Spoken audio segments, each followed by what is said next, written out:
As a very important key actor in the development of Africa's agriculture, the Food and Agriculture Organization of the United Nations was represented during the forum by Doyle Baker, its chief for Rural Infrastructure and Agro-Industries Division.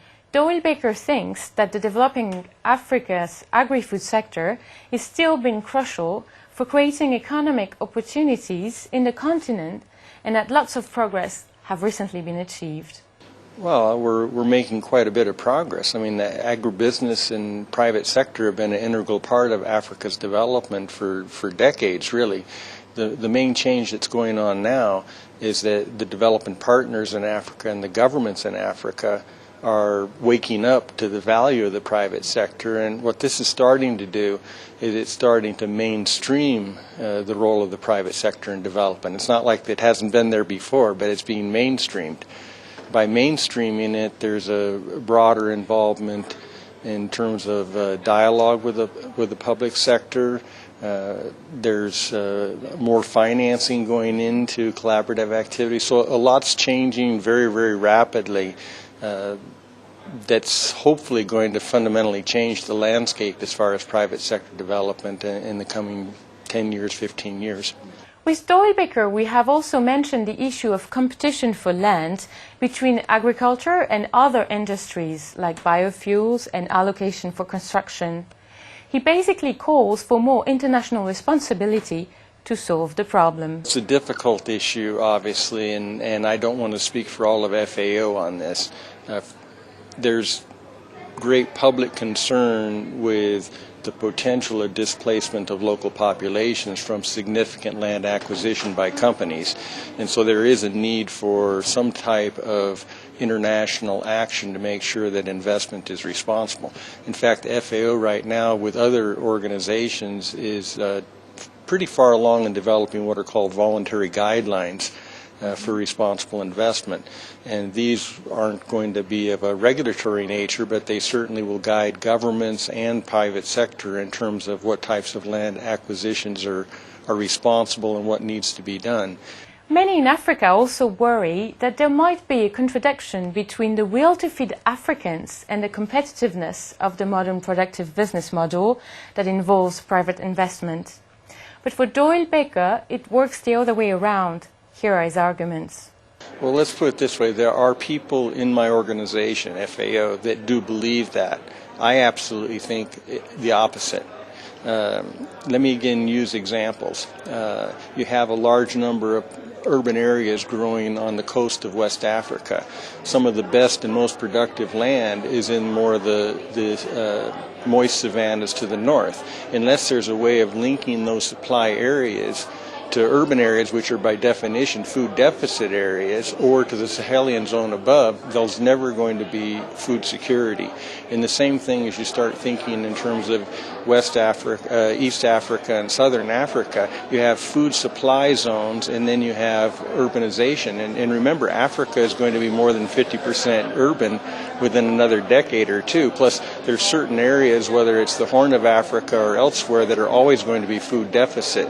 So unless we build up the types of modern food systems that allow the development of low-cost maize flour, the capacity to convert fruits and vegetables, because it's about nutrition security as well as food security. So converting perishable products into non-perishables and then moving those through better logistics systems in order to get them to the poorer consumers at affordable prices, there won't be food security in Africa. Particularly in North America and Europe, there was a major concentration of food processing or food manufacture.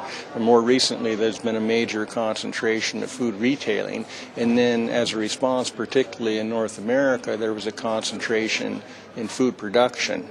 Now, in order to achieve efficiency, a lot of this went to large capital-intensive development. But that's industrial model that's appropriate for their circumstances. Now there's a different type of industrial model that's more appropriate for African and indeed most of the developing region. And this is where we begin taking advantage of this simple concept of outsourcing, and then each firm or farm focuses on core competencies. So there's tremendous possibilities of using different types of what are called inclusive business models for linking up even smaller scale enterprises, but still organizing the overall food chain so it's more efficient. So you don't have to have a 10,000 hectare farm. You can have a lot of smaller farms as long as there's a way of aggregating and getting people to produce the right type of product at the right time. They don't all have to be owned and operated as a gigantic mechanized farm. And the same thing in the post-production. You can have small oil producing facilities instead of a gigantic refinery. There's different types of possibilities.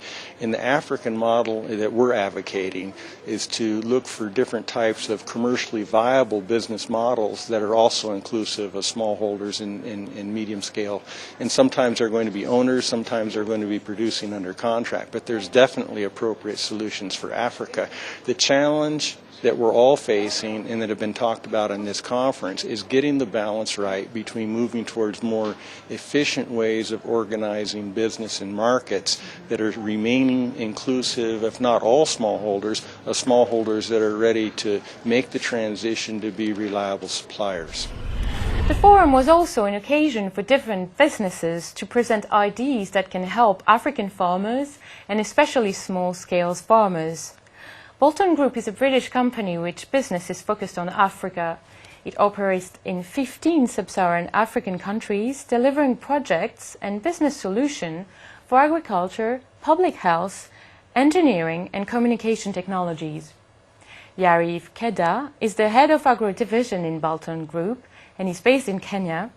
He explained how their products can help African farmers. In the last 3 years, we came with an amazing model that did a lot of change and got a lot of attention throughout all the sectors, the NGOs, the government, and the private sector for the small-scale farmers in Kenya, and there is a big spillover to all African countries.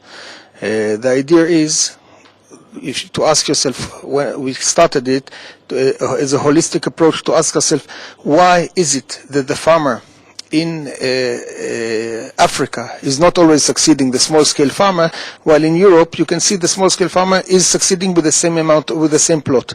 The answer I gave to myself is laying on the three pillars, the knowledge, the do-how or know-how, how to implement the knowledge, and high-quality inputs. These things are what are lacking, because finance and market, which are the other two parts of the chain, they can be better off found and arranged. But if you don't have the knowledge, the do-how, and the high-quality inputs, you will not succeed. And this model is bringing exactly these three pillars to the small-scale farmer as a kit. It's called Amiran Farmer's Kit. Amiran Farmer's Kit is a complete kit that has all the inputs the farmer needs, a greenhouse, an open drip irrigation system based on gravity, high quality seeds, hybrid seeds that are yielding, and the fertilizers, the chemicals, the protective gear, all is there, all one pack that he needs for all the season to grow in the greenhouse and out of the greenhouse, on the open field crop, in the greenhouse, in order to get cash crop, to make money for himself. And out of the greenhouse is food security, so he can grow maize, cassava, or whatever crop he prefers to get something for his family. On top of that, this is the inputs, the farmer is getting as well the training that is part of the pack. He wants it or he doesn't want it, it's part of the pack. He has to get trained how to use all those inputs. And on top of that, he also gets the agricultural support, agronomists that are coming on the ground and visiting in his farm to see that he's succeeding, that he has an address if he has a question, how to work, how to do it, how to succeed. And this model is working amazingly. This is making change. It's good because it's small and it's working for groups like the grassroots, or people, or even high-end customers. But still, the farmer is succeeding to grow. And the idea is that it's not just growing and having it just for his own consumption. It's a business model that he can return the investment in one season if he does things right. This is the idea. It's an agribusiness model, and this is why it's also appealing to many sectors, to sector like not only food security, but sectors like the women's group, in different areas, if it's groups or individuals, or to sectors like the youth. Today we have a strong campaign in Kenya that farming is cool. Farming is cool for the youth, and it's amazing because the students say, yes, this is what we want. We want to go back to farming, but the average age of our farmer is about 34 years old, or 32, while the average age of farming in Kenya is about 60 years old. Big difference, because these young generation are the ones that are the future, and this is the way to go as we see it, in order to make agriculture something that is appealing to the people and that is also putting money in their pocket, so they don't have to find themselves after the university going to the slums or to the urban areas and messing themselves up, but they can stay out there and can do. And we have much more programs that in time people that want can find, but engaging the youth also in training and such programs. And to remind you, 95% of the population of Kenya are farmers. Even people like the Prime Minister, he has his own farm, or anyone in the ministry almost has a farm, because this is the culture in the country. And most of Africa, it's like this. I don't know exactly the percentage, but very high percentage. So, and the farms are small farms. They are not big projects. Big projects, the money is ending at the end of those that are running the projects. Small projects like this, the money is becoming a business unit, and if the guy is skilled on his own, he will succeed even better. We see it. People are buying one greenhouse or one American farmer kit, then they buy another American farmer kit, and then they can buy even much more and open their own markets. It's amazing. It's a trend that is amazing to see what is happening there. And this is the revolution. Let's now meet with Evelyn Sherabon, a Kenyan woman who won the EMRC 2011 Incubator Prize for a project helping older farmers in northern Kenya. She showed all guests how small acts can actually change a lot. From my point of view, I should think that it's the focus on the smallholder farmers and the integrated approach, the integrated development approach to helping the smallholder farmer. So can you tell us where exactly you come from in Kenya, and how is the farmers, how are they working there? I work with farmers from along the Kerio Valley in Kenya, Elgeyo Marakwet County. It's a semi-arid place. So our farmers deal primarily in dryland crops and livestock.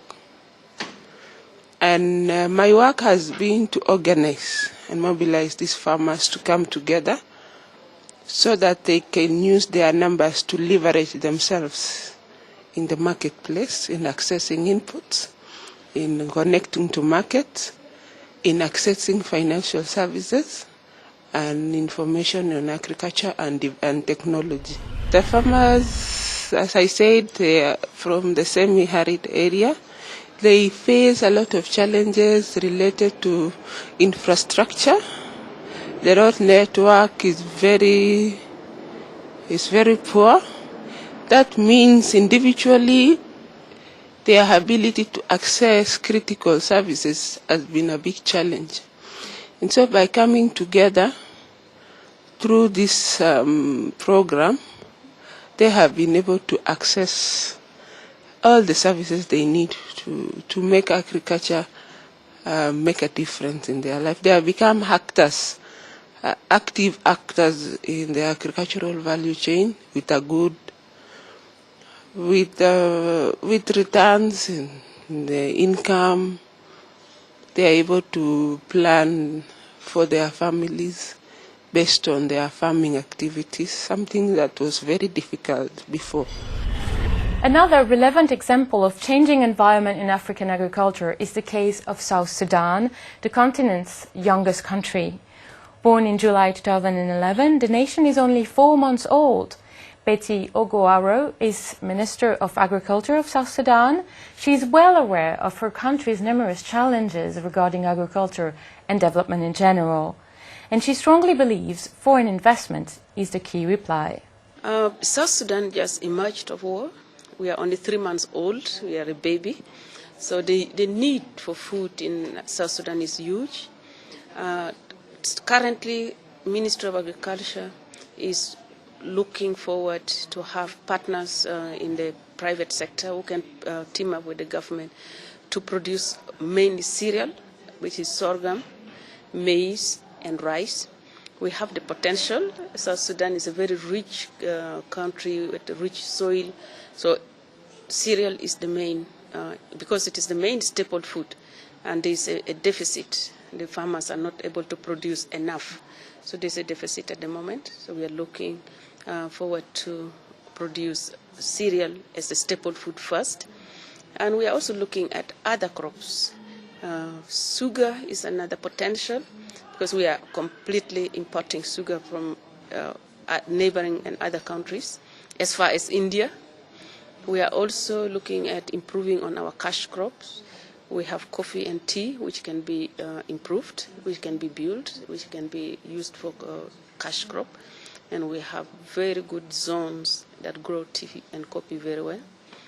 And vegetables grow any part of South Sudan, so tomatoes, cabbages, and the rest to go with the main cereal food. The word of conclusion can be summarized with Thomas Salis, the director of the United Nations Development Programme in South Africa. Great optimists, he believes Africa is on the right path to achieve the necessary food security level and to feed its people in the near future. If we do it right, if we do it in a way that people can get access to accessible, safe, affordable food, nutritious food, then we have opportunities to, at the same time, create employment opportunities, create business opportunities. So on one side, it's a sustainable, you require a sustainable, woman-centric solution, which deals with our issues now, in the future, which addresses the basic needs, which addresses issues of nutrition. I think it's pretty exciting that, given the circumstances, now more governments are changing their policies. There's a major focus on this. There's an opportunity to reform, and there is more interest in terms of producing food. Africa probably, like in the 60s and 70s, will recover and take its right place in the market share in terms of food production. There will be so much more to say on these issues, but those are important matters Vox Africa will take care to follow further more for you. Agriculture is a key sector that must now enable the continent to grow, and there will be many occasions to talk about those progresses. Thanks for watching this special program, and see you very soon on Vox Africa for more African news.